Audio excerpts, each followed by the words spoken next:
In this video we show how to draw a DFA or NFA for the language L3. What is L3? It's the language of regular expression epsilon union sigma star AA sigma star L2. So let's pick this apart a little bit to see what it is. So L2 is from a previous video. So L2, let me put it down here.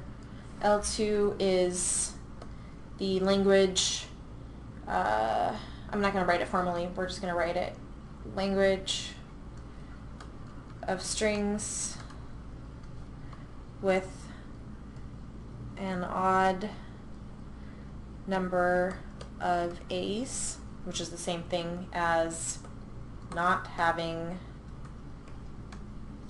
an even number of A's.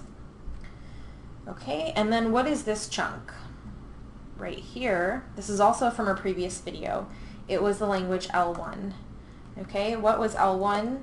L1 was the language of strings containing substring AA. So that's here. Okay, it says you can put anything you want before it, epsilon or any number of symbols from sigma, followed by AA, followed by again sigma star, which could be epsilon or any number or combination of symbols from sigma star. All we care about is that the substring AA appears somewhere in the string. Or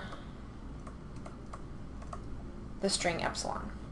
Okay, that was L1. So we get epsilon union this regular expression for language of strings containing the substring AA. Okay, so what is L3 then actually? L3 is L1 concatenated with L2. Okay, so since we already have machines for L1 and L2, we did this in a prior video, or prior videos, one language per video, then we can do the concatenation construction to create L3. So I've brought in our machines from those prior two videos. So this is the machine, let's call it M1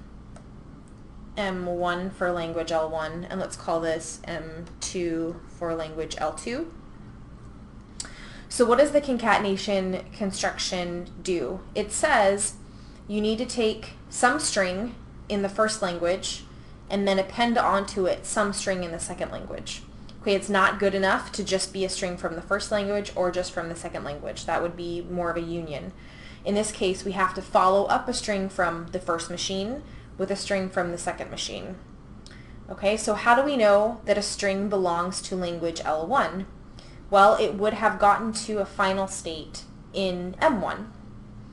Okay, so what we want to do is actually epsilon transition over from any final state in M1 to the start state of M2. We have two final states in M1. Okay, and now we need to make one further adjustment.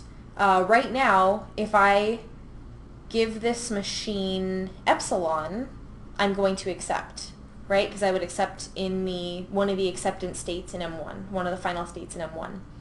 However, if we consider our language, epsilon is not in this language because epsilon is not in L2. And again, I have to take a string from L1, which could be epsilon, and then concatenate a string from L2. Since L2 is language of strings with an odd number of A's, and epsilon, no A's, 0 A's, is not odd, then I can't accept epsilon in my language L3, in my concatenated language. So what we need to do, and we're going to have to do it for the other final state as well, is actually remove the final states from M1. So let's see if I can do this cleanly. I probably can't. That stinks. Okay, so let's just use different colored ink to show our final states in the new machine. How about that? Okay, so if it, and then, well, I don't think there's really anything I can do. We'll just make this not final. We'll say not final. Okay, so you believe me, right? So the state in this machine is state odd. That was from M2. Okay, so now this is combined. Let's call this M3. So the language of M3 is L3. Okay, so remember what could be in this language. Any string that could have made it through the machine M1 to a final state in M1 now has the opportunity to go to the start state of machine M2. And so now, if the string that made it through M1 is followed by a string that can make it through M2, it can end up in this odd final state. Then we're going to accept it with machine M3, which means that string is in language L3, which is exactly what we expect.